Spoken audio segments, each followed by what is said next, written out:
eu quero colocar a pauta, falando em porrada dentro da direita, vamos colocar do Bolsonaro com o Tarcísio. Essa daí é boa, Só para a gente pegar esse bonde aí.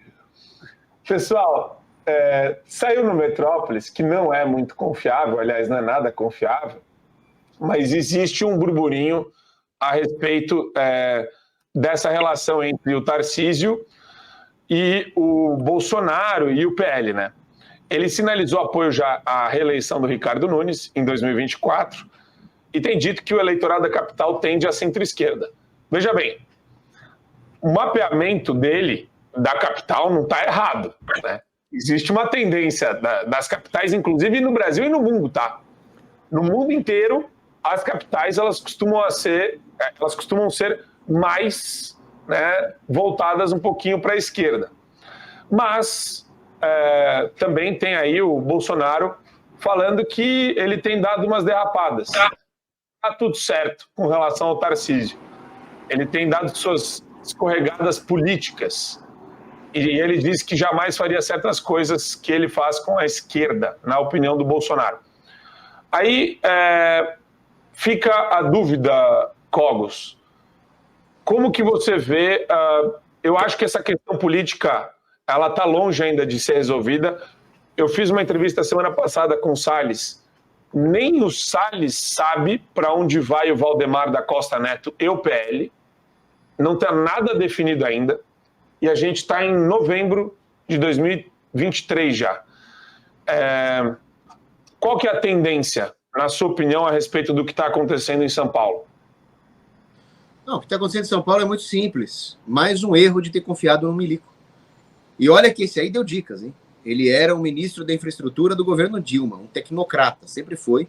Ele não tem o menor conhecimento de guerra política, ele é simplesmente uma marionete na mão da esquerda que conhece a guerra política. Só que ele não é uma marionete isenta da responsabilidade moral.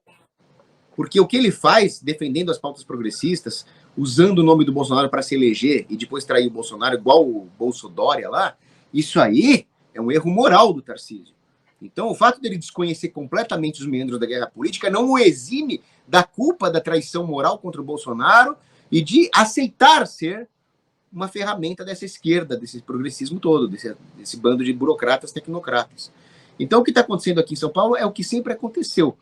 Existe aqui em São Paulo uma oligarquia tucano-petista. Nós sabemos, pelo professor Olavo de Carvalho, que o PT e o PSDB sempre estiveram juntos, no mínimo desde o Pacto de Princeton, e aqui em São Paulo é o grande curral eleitoral do PSDB. Eles sabem que em São Paulo dificilmente você vai ter uma hegemonia petista fora da capital. A capital, tudo bem, aqui na capital tem um monte de feminista aí votando no Boulos, mas dificilmente você vai ter uma hegemonia petista no resto do estado. Só que o PSDB criou o seu curral aqui justamente por ser uma falsa oposição ao PT nos anos 90 e nos anos 2000. E isso nunca saiu. São Paulo nunca teve um governo realmente de direita. O máximo que teve aqui em São Paulo, menos pior, foi o malufismo.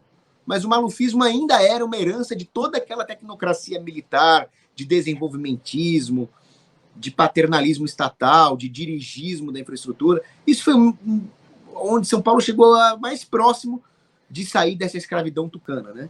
Mas, infelizmente, conseguiram destruir até o Maluf, que era um outro estatista.